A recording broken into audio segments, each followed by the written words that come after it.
sempre conta uma crônica, uma ilustração, para trazer um melhor entendimento da palavra, para nos preparar para a palavra que vem em seguida. E hoje eu vou contar a história de um mágico. E essa história é assim: esse mágico, ele fazia vários números de mágica, mas ele queria inovar, fazer algo diferente. Então ele teve uma ideia. Ele falou assim: eu vou pegar uma jiboia, uma cobra, e eu vou adestrar ela. Eu vou adestrar ela para eu conseguir fazer um número de mágica com ela, com essa cobra. Então ele começou a adestrar a cobra para fazer um número de mágica. E qual era esse número de mágica? Era assim: ele adestrou a cobra para que a cobra se enrolasse nele e ele conseguisse se soltar depois. Mas que você já deve ter visto, né? Alguns vídeos, né? Quando a cobra se enrola alguma coisa, ela não solta. Mas ele se propôs a adestrar essa cobra para que quando ela se enrolasse nele, ele conseguisse se soltar depois. E assim ele foi adestrando a cobra, ele foi fazendo os números de mágica, até que isso foi se tornando comum, fazer esse número de mágica. Até que chegou um dia que para ele era comum, até porque ele já estava fazendo esse número de mágica há um tempo. Então ele foi lá, foi na frente da plateia, fez o número de mágica, a cobra se enrolou nele, mas dessa vez a cobra não estava soltando mais. Só que as pessoas não estavam percebendo. Elas falaram: isso deve fazer parte. Então ninguém percebeu. Até que eles só perceberam quando esse mágico já estava completamente desfalecido e a cobra acabou matando ele. E depois que isso aconteceu, uma pessoa da plateia falou assim: não importa o quanto você tente adestrar esse animal, uma cobra sempre vai ser uma cobra. E assim termina essa história. E trazendo para nossas vidas, o que eu queria dizer é que não importa o quanto a gente ache que a gente vai ter o controle, por exemplo, do pecado que está na nossa vida, não importa o quanto a gente acha que isso vai estar sob o nosso controle, um pecado ainda sempre é um pecado.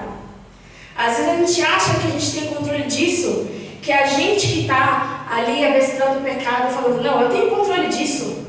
Mas na verdade, é ele que está acorrentando a gente.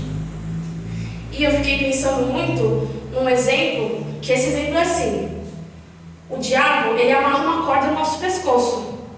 Só que ele não enforca a gente na hora. Ele dá corda, ele deixa você andar, você caminhar, para você achar que eu estou no controle. Eu estou no controle de tudo. Mas chega um momento que ele puxa essa corda.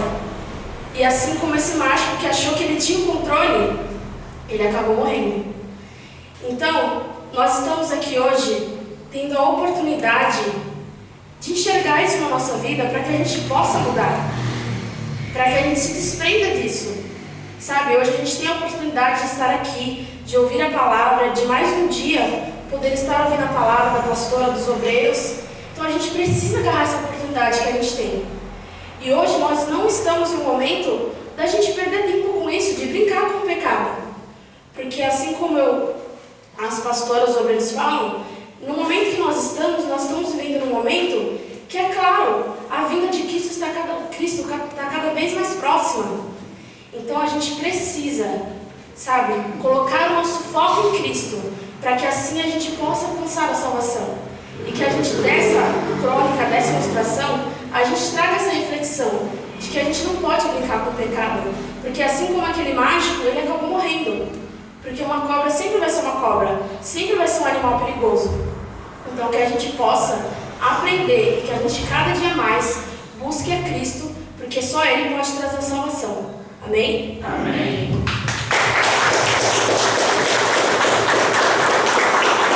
Uma vez, boa noite para a igreja. Eu queria que a igreja abrisse a palavra em 2 de Coríntios 6. Que eu vou estar pregando justamente hoje sobre a oportunidade. E com certeza, quando nós te conhecemos, é a coisa mais rica, maravilhosa, poderosa do mundo, Senhor. é bom nós estarmos aqui diante da Tua presença, Senhor, para mais uma pregação, para mais, meu Pai, um culto, para mais um crescimento espiritual, para mais abrir, meu Pai, a nossa mente, o nosso coração, o nosso entendimento e nos orientar, nos exortar, ó Pai, nos abençoar. É para isso que estamos aqui nesta noite novamente, meu Pai, para mais um culto, meu Pai. A cada culto é o Senhor falando, é o Senhor trazendo o seu entendimento, o seu conhecimento, o crescimento da igreja, o crescimento da palavra, ó Pai. E é para isso que nós estamos aqui, meu Pai. A cada dia nós aprendemos mais e mais e sabemos que diante de todas as pregações que tem vindo aqui na nossa igreja, ó Pai, com cada obreiro, com cada pastora, o Senhor tem se manifestado, meu Pai, mostrando que nós já estamos nos finais dos tempos e que nós precisamos, meu Pai, prestar atenção, acordar, praticar mesmo, buscar mesmo o Senhor, para que nós possamos ganhar a nossa salvação e não deixar perder a nossa salvação eterna, Pai.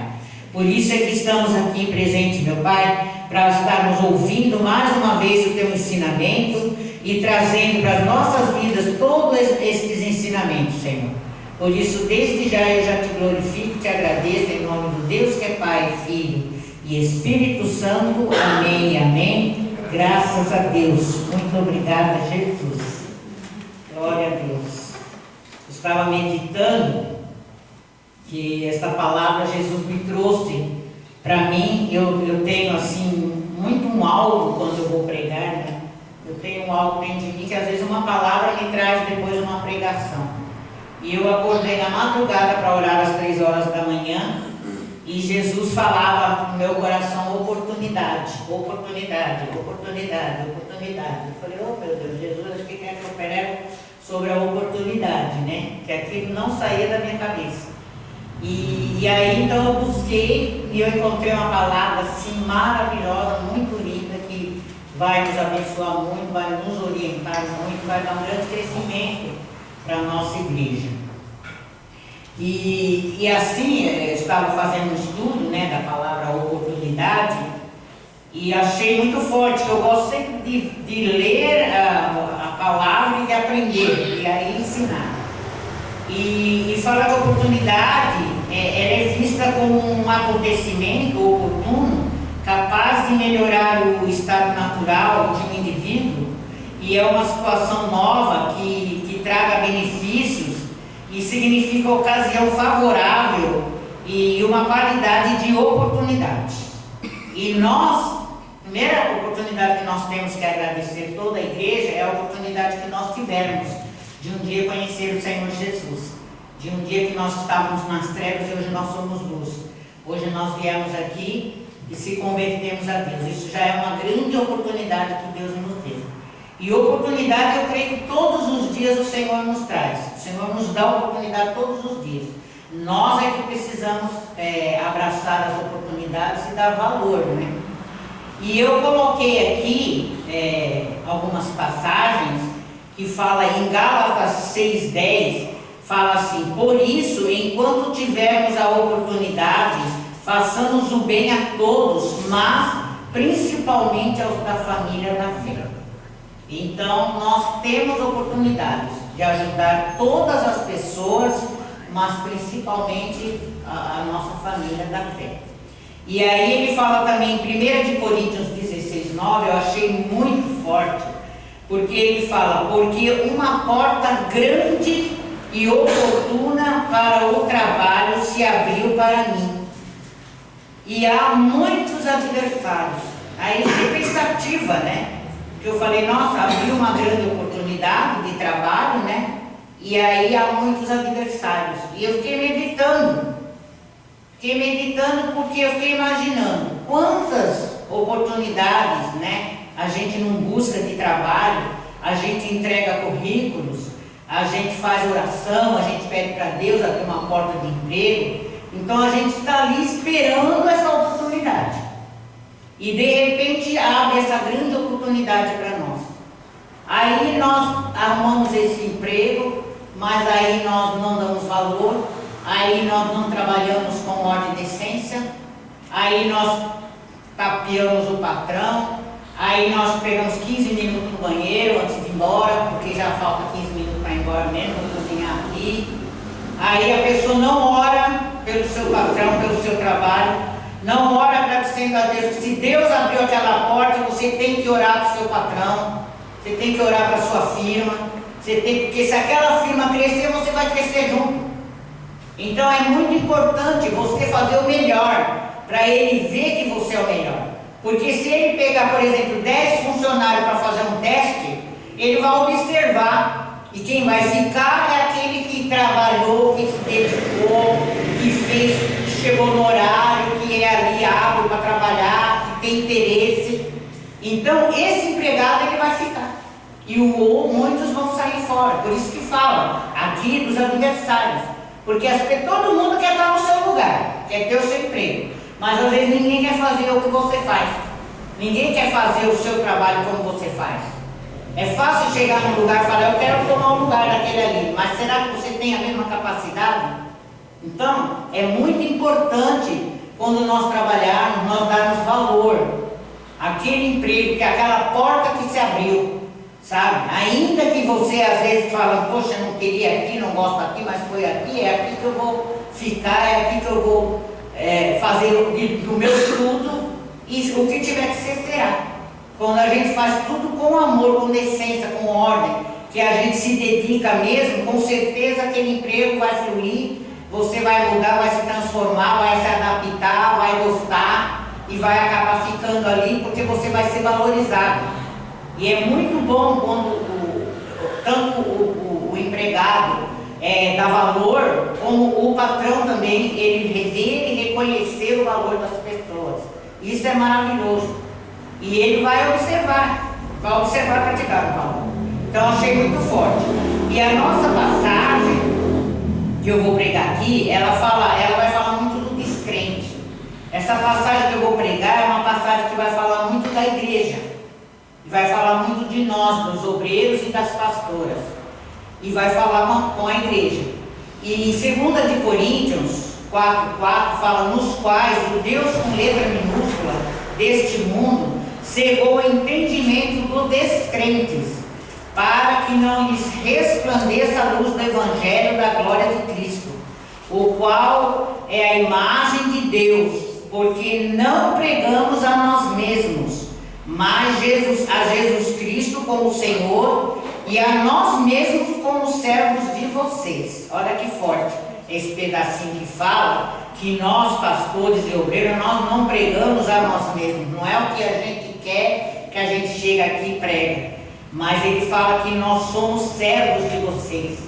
Então nós também somos servos, entendeu? E aí ele fala, porque Deus que disse, das trevas resplandeça a luz, e ele mesmo resplandeceu em nosso coração esta luz, para a iluminação do conhecimento da glória de Deus na face de Jesus Cristo. Então olha como é forte nós praticarmos, sabe, essa coisa linda que é de nós estarmos aqui e fazermos toda a vontade do Senhor. Quando Deus deu esse ministério, Igreja Primitiva dos Discípulos de Jesus, Ele deu esse ministério de crianças, adolescentes e todos nós que estamos aqui. E aí, a gente agora, os obreiros, as pastoras, elas vêm e pregam aquilo que Deus fala e que Deus ensina. E uma coisa que me chamou muito a minha atenção, eu já tenho 21 anos na igreja, mas esses dias me veio na minha cabeça uma coisa que eu achei maravilhosa, e eu fiquei encantada com a nossa igreja, estou apaixonada pela nossa igreja, amando, porque temos as obreiras e as pastoras que pregam. Todas pregam no mesmo espírito, mas cada uma tem uma pregação diferente da outra. Ninguém é igual. Por quê? Porque Deus é assim. Ele pega do menorzinho, que agora é a Verônica, pregando uma gracinha, coisa mais linda. Pega a Larissa, que é a Redenta, pega a Bianca, pega a pastora Ana, a pastora Vilma, a Tata, né? Então, olha o que Deus faz. Cada uma tem um estilo, um jeito de pregar, uma maneira de falar, e é tudo num só espírito. Isso é uma coisa maravilhosa. sabe que nós temos aqui a obreira Simara, pulei ela, né? Então, todas as obreiras que pregam aqui, todas as pastoras, a gente prega cada uma de um jeito. E isso me chamou minha atenção essa semana. Eu falei, nossa, que coisa linda, né? Falei, cada um tem seu jeito. É Deus que formou cada uma desse jeito para pregar para vocês. E aqui nesta pregação de hoje, ele fala assim, no 2 de Coríntios 6, vou pregar o 6 inteirinho no 7, de 1 ao 4, que ele completa a pregação. E ele fala assim, e nós, está falando de nós da igreja, na qualidade de cooperadores com ele, também exortamos com ele, exortamos a que vocês não recebam em vão a graça de Deus. Então, aqui a palavra de Deus está falando de nós, que somos os cooperadores que estamos aqui pregando, exortando, que exortar é ensinar, orientar, né, vocês, né? E ele fala para vocês não receberem em vão a graça de Deus. E a cada pregação que Deus traz para nós aqui. Aí ele fala assim no 2, porque ele diz, no tempo aceitável escutei você, e no dia da salvação eu o socorri. Olha que forte, né? Deus falando conosco. E aí ele fala assim, ó, uma coisa que eu achei muito forte é que ele fala na sequência agora. Ele fala, eis agora o tempo oportuno. Está falando que a oportunidade é agora. Eis agora o tempo oportuno, o tempo da nossa oportunidade. Eis agora o dia da salvação. A importância de nós buscarmos a salvação eterna. Porque nós não sabemos a hora, o dia, o momento que Jesus vai voltar para arrebatar a igreja. Então nós temos que estar nos preparados. E aqui é como se nós aqui, todas juntas, estivéssemos falando, as pastoras e as obreiras. Não queremos dar nenhum motivo de escândalo em coisa alguma, para que o ministério não seja censurado. Então nós não podemos dar escândalo para não ser censurado o nosso ministério que Deus nos deu na nossa mão para nós cuidarmos, né? E ele fala assim, pelo contrário, em tudo nos recomendamos a nós mesmos, como ministros de Deus, que está falando de nós pregadores. Ele fala, na muita paciência, aqui ele já está se referindo à paciência que a igreja tem, o trabalho que tem com a igreja, com todos nós aqui, mesmo conosco mesmo, né? Nas aflições, nas privações, nas angústias, nos açoites, nas prisões, nos tumultos, nos trabalhos, nas vigílias, nos jejuns, na pureza, no saber, na paciência, de novo ele repete, na bondade, no Espírito Santo, no amor não fingido, na palavra da verdade, que é a palavra de Deus, no poder de Deus, pelas armas da justiça, tanto para atacar como para defender. O que quer dizer isto? Porque esta palavra que nós estamos pregando, muitas das vezes a pessoa pode achar que nós estamos atacando, mas nós estamos se defendendo, porque é a palavra de Deus, é Deus quem mandou pregar, é Deus quem escolheu essa pregação, veio diretamente do trono de Deus, nós não escolhemos nada. Se a pessoa, se nós fosse pregar aquilo que a gente quisesse, não tinha como, ia sair uma igreja totalmente errada, não ia ter espírito, né? E aí ele fala, por honra e por desonra, por infâmia e por boa fama, como enganadores, mas sendo verdadeiros. Muitas das vezes nós somos considerados como enganadores, mas Deus sabe que nós somos verdadeiros. Como desconhecidos, mas sendo bem conhecidos. Como se estivéssemos morrendo, mas eis que vivemos. Como castigados, porém não mortos. Como entristecidos, mas sempre alegres. Como pobres, mas enriquecendo a muitos. Como nada tendo, mas possuindo tudo. Esta palavra, como nada tendo, mas possuindo tudo, eu me lembro sempre de mim, Deus falando comigo nesta hora, porque eu falo que eu sou rica e milionária, porque o que eu tenho é a palavra de Deus. Eu tenho esse maior tesouro que é Jesus. Para mim não tem riqueza maior. Então eu me considero rica e ele consideram mesmo filha do rei, sabe? E aí ele fala aqui na sequência, ó Coríntios, mas eu vou dizer, ó igreja primitiva dos discípulos de Jesus.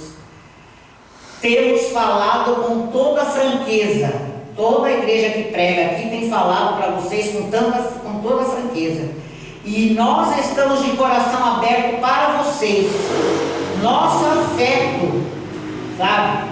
Esse afeto, a gente vê aqui, que é um sentimento de inclinação e afeição, né? Então ele fala, o nosso afeto por vocês não tem limites. Olha que forte. Vocês é que estão limitados em seu afeto por nós. Cobrando aqui da igreja, olha só. Ora, como justa retribuição, e falo a vocês como filhos, e peço que também vocês abram o seu coração para nós.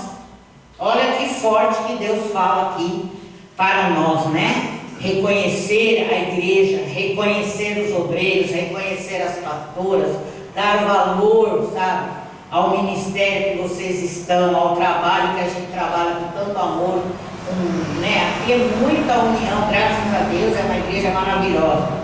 E aí eu achei muito forte que ele fala para a gente não se pôr em julgo desigual com os descrentes.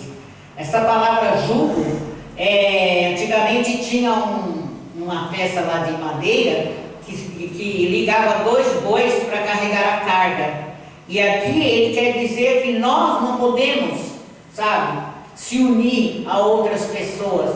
Tanto que isso aí era colocado de peso igual por igual. Porque senão tomava para um, não ficava carregando peso mais do que o outro. Então os bois tinham que ter o mesmo tamanho, o mesmo peso. E assim ele quis dizer aqui para nós que nós não podemos se igualar aos descrentes, sabe? Aí ele fala depois assim, ó, que sociedade pode haver entre os justos e a iniquidade? Ele fala, ou que comunhão existe entre a luz e as trevas? Se nós somos luz, como é que nós vamos ter comunhão com as trevas? E que harmonia pode haver entre Cristo e o maligno? Que harmonia que existe entre Deus e diabo? Não tem como, sabe? Ou que união existe entre o crente e o descrente de novo aqui, ó. Que união? Não pode ter união. E aí ele fala, que ligação há entre o santuário de Deus e os ídolos? Não tem como nós se ligarmos aos ídolos, porque ele fala que nós somos o santuário do Deus vivo, como ele próprio disse. Olha que forte, né? E aí ele diz assim, habitarei e andarei entre eles, e serei o seu Deus, e eles serão o meu povo.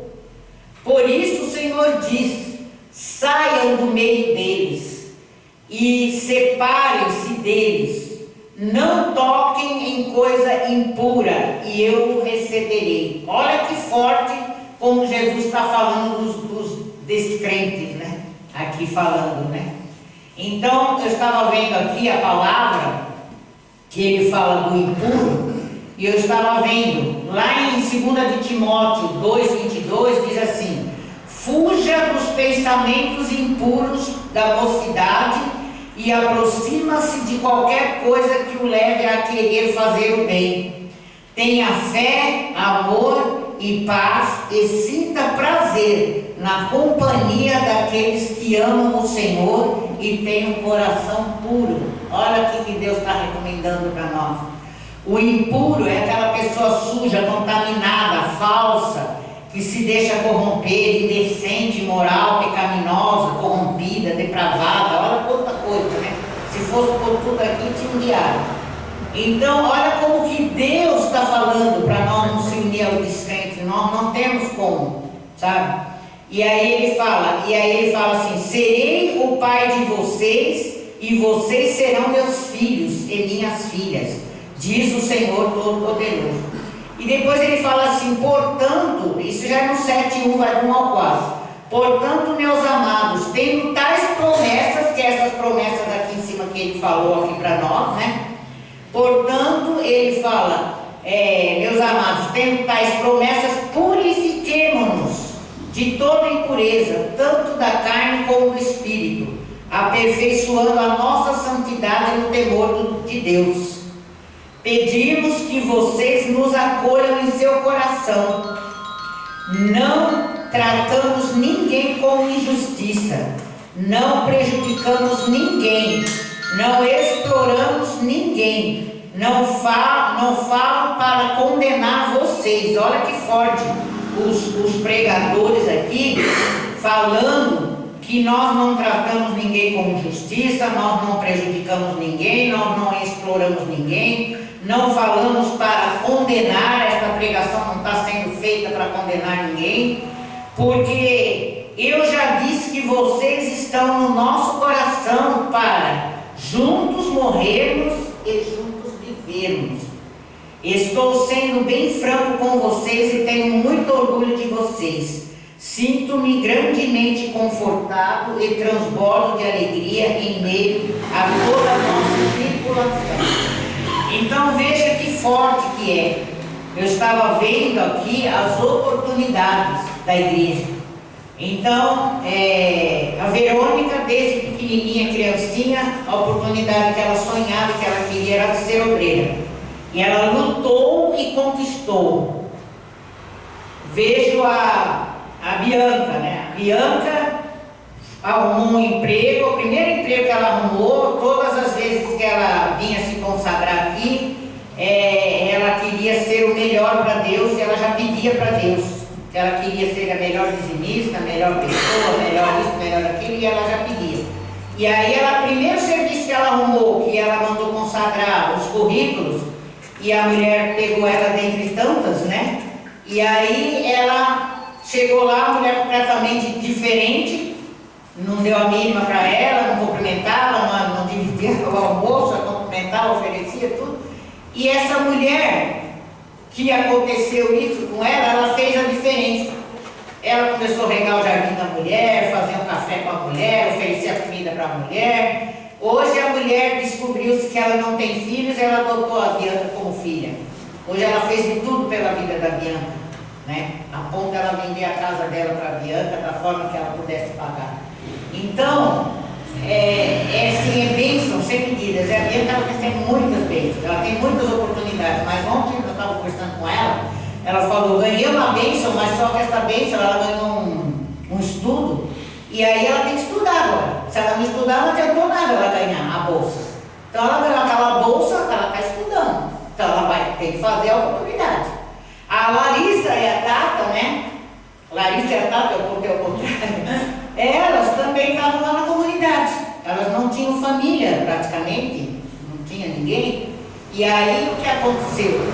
Elas vieram para a igreja, se converteram, com 12 anos ela já foi levantada, a Larissa já foi levantada obreira, até hoje está aqui para a glória de Deus, é uma bênção. E ela foi crescendo, a oportunidade ela abraçou, que ganhou a família, ganhou a mãe dela, né? A Angélica ganhou como mãe, ganhou eu como vó, ganhou a gente da nossa família. Hoje ela faz parte da nossa família, as duas, né? Então, eu vejo assim as oportunidades que Deus deu. Sabe, para mim, por exemplo, que eu era para estar morta, e Jesus me deu a oportunidade de eu me entregar para Deus, de me converter, de eu aceitar Jesus de todo o coração e ficar na obra, senão não existia nem essa igreja hoje. Então, eu abracei a oportunidade. A tia Ana abraçou a oportunidade, que ela teve um câncer, foi condenada à morte pelos médicos, era o pior de todos os cânceres, não tinha mais volta, e ela está aqui. Está viva, já passou os 5 anos, já está liberta, já está curada para a honra e glória do Senhor. E todos nós que estamos aqui, se eu for contar um por um, temos testemunho para contar. Então nós temos que o quê? Dar valor. Esta pregação de hoje não é só guardar com egoísmo dentro do nosso coração. Nós temos que falar na nossa igreja, nós temos que pregar na nossa igreja, nós temos que pôr para fora tudo aquilo que vocês estão recebendo nesta noite de bênção dessa pregação. É uma pregação para vocês pararem e pensarem em todas as oportunidades que vocês já tiveram e vocês pararem se vocês estão sendo gratos, estão agradecendo a Deus, estão dando valor às oportunidades que vocês receberam e ainda vão receber, porque eu creio que todos os dias Deus nos dá oportunidades e chances de nós termos oportunidades e nós valorizarmos. Então, isso que nós precisamos aprender na igreja. E dá valor para a sua igreja, dá valor para os seus pastores, para os seus obreiros, sabe? Valorizar mesmo o trabalho que se faz aqui, porque aqui ninguém faz trabalho para ficar mandando dinheiro nas igrejas, não. Para ficar, não, aqui, ó, é para dividir, é para cuidar, é para fazer o melhor para as crianças, adolescentes. Esse ministério que Deus deu, nós estamos aqui para cuidar dele. E Deus dá a bênção para nós cuidar. Deus, nasceu no coração de Deus a igreja primitiva dos discípulos de Jesus. E ela está aqui, ela se faz presente, sabe? E este Deus é um Deus maravilhoso, é um Deus que Ele muda, que Ele transforma. E a pregação tem que seguir. Todo mundo quando está aqui, tem que evitar de ficar lá no fundo, ficar aqui na frente, igual eu que sou pastor, eu sento aqui na primeira cadeira. Porque eu não quero nem saber o que se passa lá atrás. Eu quero comer e engolir o que a Larissa prega, o que a Tata prega, o que a pastora Ana prega, a Bianca prega. Eu fico ali atento. Isso é a gente engolir, comer essa pregação espiritual para a gente viver, para a gente, sabe, sair daqui transbordante de bênção, de alegria, de felicidade, sabe? Então, a igreja é isso. Igreja é isso, é uma família só. E tem que haver o reconhecimento da igreja perante nós, que somos as obreiras, os pastores, tudo da igreja que está aqui se dedicando com amor para o que deve e é com vocês. Nós somos servos de vocês. Estamos aqui para servir, nós não somos melhor que ninguém. E é isso, é um reconhecimento, é um pelo outro, é um valorizar o outro, é um amar o outro, é um respeitar o outro, sabe? Isso é muito forte. E eu estava até comentando com a Bianca que a gente assistiu uma série de Jesus, e naquela série eram milhões de pessoas que tinham ali. Não é o caso daqui, que eu estou pregando, até o último lá está ouvindo, né? Pela quantidade que é menor. Mas lá, mais de 5 mil na multiplicação dos pães ali, imagina o tanto que tinha criança, tudo. E aí, como que todo mundo ia ouvir a pregação para se transformar, para levar aquela bênção para o seu coração, para a sua casa? E o que eles faziam no filme, né, que a gente viu na série? Ali, os primeiros discípulos de Jesus escutavam que Jesus pregava para aquela turma da frente, aí o outro que escutava da turma da frente falava para outra turma, e assim sucessivamente. E ali a bênção transbordava. Todos que estavam ali, sei lá se era 10, 20 mil pessoas, escutaram a pregação e saíram todos cheios da presença de Deus, cheios da palavra de Deus. E assim somos nós não podemos ser egoístas, guardar só para nós, só para o nosso coração. Não, nós temos que pôr para fora, nós temos que falar da nossa igreja, do nosso ministério, da nossa criança, da nossa obra, sabe? E sermos gratos a Deus, agradecer sempre a Deus. E agradecer a chance, porque pode ser a última chance, a gente nunca sabe até quando nós vamos estar vivos. Se hoje nós estamos aqui, amanhã nós não sabemos se estamos. Então, uma chance igual essa, às vezes nem sempre vai acontecer. Então, eu creio que foi uma chance que Deus nos deu, dessa palavra, dessa oportunidade, de estarmos falando aqui, né, das oportunidades, que vocês coloquem na cabecinha de vocês. Poxa, eu vou dar valor às oportunidades e vou buscar e vou fazer justo. Porque não adianta vocês receberem as oportunidades e não dar valor, né? Então tem que dar valor. Se tem um interesse de ser alguma coisa, vai se dedicar, vai estudar naquilo, vai se formar, vai fazer. Com Deus ali, orando e pedindo ajuda, vocês vão conquistar. Mas tem que ser ali, fazer a sua parte, tem que ter responsabilidade. Porque senão não adianta nada. Tu escuta aqui a pregação por aqui, sai por aqui, acabou, saiu daqui, não tem mais influência. Nós temos que sair influenciados pela palavra de Deus, impactados e guardar no nosso coração e pôr em prática para nós e para as pessoas como testemunhos para nós, para a nossa igreja, entendeu? Para a vida de vocês e para a nossa igreja. A igreja tem que testemunhar as grandezas que acontecem na nossa vida. Então que nós possamos guardar no nosso coração esta pregação e ver o que Deus falou com cada um de nós. Eu creio que Ele falou em cada coração. Amém? Deus abençoe.